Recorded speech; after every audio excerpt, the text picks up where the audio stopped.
আসসালামু আলাইকুম, সবাইকে স্বাগতম।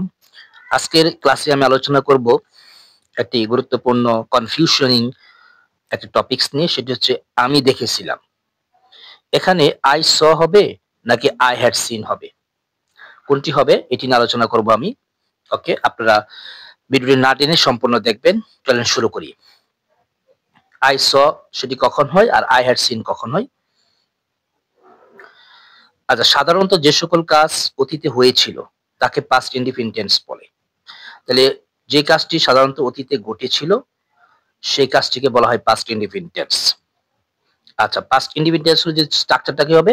Subject plus verb plus verb two plus object. সাবজেক্টের পরে ভার্বের পাস্ট ফর্ম বসবে। আচ্ছা, ওকে। যেমন আমি তাকে বাজারে দেখেছিলাম। আমি তাকে বাজারে দেখেছিলাম, এই যে ছিলাম আছে এবং এই কাজটি অতীতে ঘটেছিল। আচ্ছা, সুতরাং এটা কি পাস্ট ইনডিফিনিট টেন্স। তাহলে এটা যদি আমি ইংলিশ করি তাহলে হবে I saw him in the market. আমি তাকে বাজারে দেখেছিলাম, সাবজেক্ট আই, এবং যেহেতু দেখেছিলাম অতীত এবং ভার্ব টু বসবে, সির পাস্ট ফর্ম হইছে স। তারপরে আমি গতকাল ঢাকা গিয়েছিলাম। এই যে আমি গতকাল গিয়েছিলাম মানে অতীতে যে কাজটি করেছিলাম সেক্ষেত্রে হচ্ছে পাস্ট ইনডিফিনিট টেন্স বলে সেটাকে। I went to Dhaka yesterday. আমি গতকাল ঢাকা গিয়েছিলাম, সাবজেক্টের পরে ভার্ব টু বসবে। ওকে। আমি তাকে গতকাল পার্কে দেখেছিলাম। আমি তাকে গতকাল পার্কে দেখেছিলাম। আমি গতকাল তাকে বাজারে দেখেছিলাম। আমি তাকে অনেক আগে স্কুলে দেখেছিলাম। তো এই যে অতীতে যে সাধারণত যে ঘটনাগুলি ঘটে সেটি হচ্ছে পাস্ট ইনডিফিনিট টেন্স। তাহলে হবে yesterday I saw him in the park.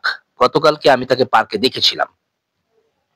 আমি গত বছর তাকে তার বাড়িতে বেড়াতে গিয়েছিলাম। যে এই যে অতীত ঘটনাগুলিকে বলা হয় পাস্ট ইনডিফিনিট টেন্স। ওকে, এবার দেখি যে হ্যাড কখন বসে, হ্যাড প্লাস ভার্ব থ্রি কখন বসে। আর সাধারণত অতীতে একত্রে দুটি কাজের মধ্যে প্রথমটি হচ্ছে পাস্ট পারফেক্ট টেন্স। অতীতে যদি দুটি কাজ একসাথে হয় সেই দুটি কাজের মধ্যে প্রথমটি হচ্ছে পাস্ট পারফেক্ট আর পরেরটি হচ্ছে পাস্ট ইনডিফিনিট টেন্স হয়।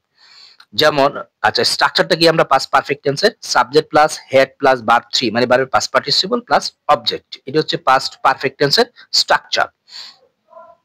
যেমন সে বাজারে যাবার পূর্বে তাকে আমি দেখেছিলাম। তাহলে সে বাজারে যাওয়ার আগে আমি তাকে দেখেছিলাম, তাহলে এখানে দুটি কাজ একত্রিত হয়েছে। আচ্ছা, তাহলে যে কাজটি আগে হয় সেটি হচ্ছে পাস্ট পারফেক্ট। সে বাজারে যাবার পূর্বে আমি তাকে দেখেছিলাম, তাহলে সে যাওয়ার আগে আমি যদি দেখেছি তাহলে আমি তাকে দেখেছিলাম হচ্ছে পাস্ট পারফেক্ট অংশ। আর পরটা হচ্ছে পাস্ট ইনডিফিনিট অংশ। যেমন I saw him before he went to market. তাহলে আমি তাকে দেখেছিলাম, এটি হ্যাড সিন তখনই হবে যদি তারপরে বিফোর বা আফটার দিয়ে যদি কোনো একটা সেন্টেন্স থাকে, তাহলে যে আই হ্যাড সিন হবে। ওকে। সে বাড়িতে আসার পর আমি তাকে দেখেছিলাম। তাহলে আমি তাকে দেখেছিলাম সে আসার পর, তাহলে সে আগে আসছে, আমি তাকে দেখেছিলাম। আচ্ছা, এরকম যদি থাকে তাহলে হ্যাড সিন বসানো যাবে। তাইলে হবে I saw him after he had come home. সে বাড়িতে আসার পর আমি তাকে দেখেছিলাম।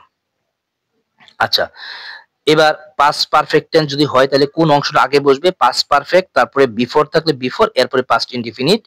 আর যে পাস্ট ইনডিফিনিট থাকে তাহলে আফটার থাকলে তারপরে সে পাস্ট পারফেক্ট অংশ। এটা হচ্ছে স্ট্রাকচার যে পাস্ট পারফেক্ট টেন্স হলে কোন অংশটা আগে লিখতে হবে। তাহলে আমি বুঝতে পারলাম কি, যদি এরকম থাকে আমি তাকে দেখেছিলাম তাহলে আই স হিম, কারণ এটা পাস্ট ইনডিফিনিট। কিন্তু যদি এরকম থাকে আমি তাকে বাড়িতে আসার পূর্বে দেখেছিলাম, যদি বাড়িতে আসার পূর্বে এরকম যদি পূর্বে কথা উল্লেখ থাকে মানে দুটি কাজ থাকে, তাহলে হবে I had seen him before he came. তাহলে আমাদের এই আশা করি যে এই সমস্যাটা মানে এই যে কনফিউশন ছিল সেটি সলভ হয়েছে। সবাই ভালো থাকবেন, খোদা হাফেজ।